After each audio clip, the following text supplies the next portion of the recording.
Naging isa akong zombie, pero hindi nawala ang isip ko.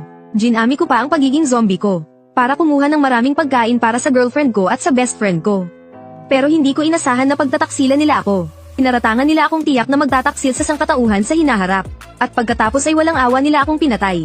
Nang muli akong magmulat ng mata, natuklasan kong nabuhay akong muli 3 araw bago ang apocalypse. Sabay nito ang matinding pagkagutom. Pero ang dating masarap na tinapay, ngayon ay parang hindi ko malunok. Ang hinahanap-hanap ko ay sariwang karne. Nang tumingin ako sa sarili ko, laking gulat ko nang matuklasan na pati pala ang zombie virus ay sumama sa pagbalik ko. Ibig sabihin ba, kahit nabuhay akong muli, hindi ko pa rin matatakasan ang tadhana kong maging zombie. Pero, sa kabutihang palad, natuklasan kong gumagana pa rin ang aking storage space. Sa dati kong buhay, hindi lang ako isang zombie na may isip. Nagkaroon din ako ng personal space ability. Ang kaso lang, lumitaw lang ang ability na to pagkatapos ng apocalypse. Kailangan ng mga zombie ng sariwang dugo at laman para magpalakas, at para tumaas ang level.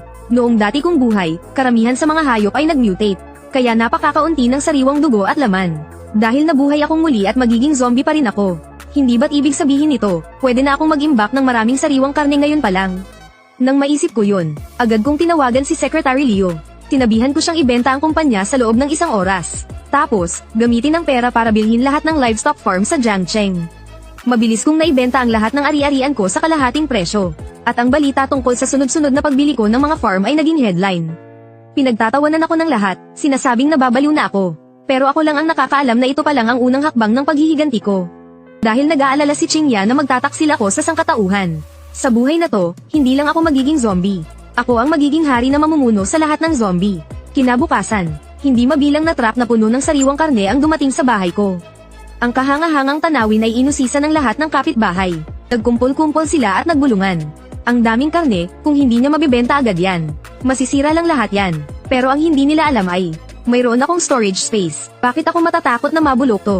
Ito lahat ang pagmumulan ng lakas ko pagdating ng apocalypse. Biglang dumating si Qingya na nagmamadali.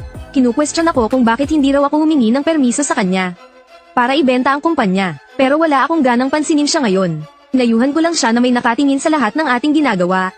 At mag-ingat siya sa mga desisyon niya. Pagkatapos, agad kong inutusan si Secretary Leo. Ipadala ang lahat ng sariwang karneng ito sa underground warehouse ng bahay ko. At dapat, sa loob ng 3 araw, madala na agad ang natitirang 9 na batch ng karne at dugo.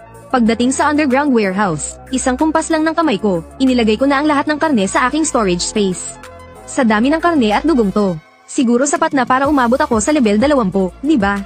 Pagdating ng mga natitirang karne at dugo, hindi na magiging problema ang pag-abot sa level 60. Yun pala, nag-i-evolve din pala ang mga zombie pagkatapos ng apocalypse. Habang mas maraming sariwang karne